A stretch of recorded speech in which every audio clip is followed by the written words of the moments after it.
یہ زمانہ تھا سیدنا عمر فاروق رضی اللہ تعالی عنہ کا۔ مدائن کسریٰ کی طرف لشکر روانہ کیا۔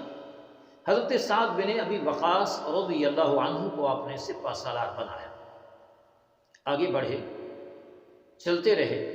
جب دریائے دجلہ کے کنارے پہ پہنچے تو دریا عبور کرنے کا ذریعہ نہیں تھا، کشتی تک نہیں تھی۔ صحابہ پریشان ہو گئے، اب یہ دریائے دجلہ کو کیسے عبور کیا جائے؟ اتنے میں حضرت خالد بن ولید آگے بڑھے اور دریا کو مخاطب کیا، کہنے لگے اے دریا، اگر تو حکم الہی سے چلتا ہے تو میں تمہیں حرمت نبی اور عدل عمر کا واسطہ دیتا ہوں، ہمیں رستہ دے دے۔ بس یہ کہا اور پھر اللہ کا نام لے کر گھوڑا اس میں اتار دیا۔ دشت تو دشت ہیں، دریا بھی نہ چھوڑے ہم نے، بحر ظلمات میں دوڑا دیے گھوڑے ہم نے۔ حضرت سعد بن ابی وقاص رضی اللہ عنہ نے بھی گھوڑا دریا کی بے رحم موجوں کے سپرد کیا، اور صحابہ دیکھتے گئے، وہ بھی اپنے گھوڑے دریا میں اتارتے گئے۔ دریا کو عبور کیا مگر کسی کا نقصان نہ ہوا، بخیریت بحفاظت وہ دریا کے پار گئے۔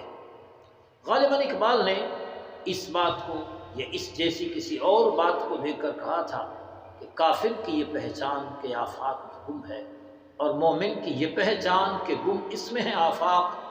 آج دریا حیران ہے، دنیا حیران، آسمان و زمین حیران ہے، یہ کیسے لوگ ہیں بہتے پانی میں، بہتے دریا میں اور موجوں کے اندر وہ گھوڑوں کو سپرد پانی کرتے ہیں، سپرد دریا کرتے ہیں، اور پھر بے قریب ان کو بخیریت و حفاظت باہر نکالتے ہیں۔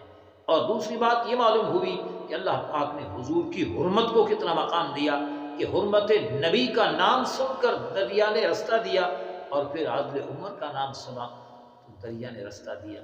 تو جہاں عدل ہوتا ہو وہاں دریا بھی تابع فرمان ہوتے ہیں، اور جہاں ظلم ہوتا ہے وہاں پھر حالات دگرگوں ہوتے ہیں۔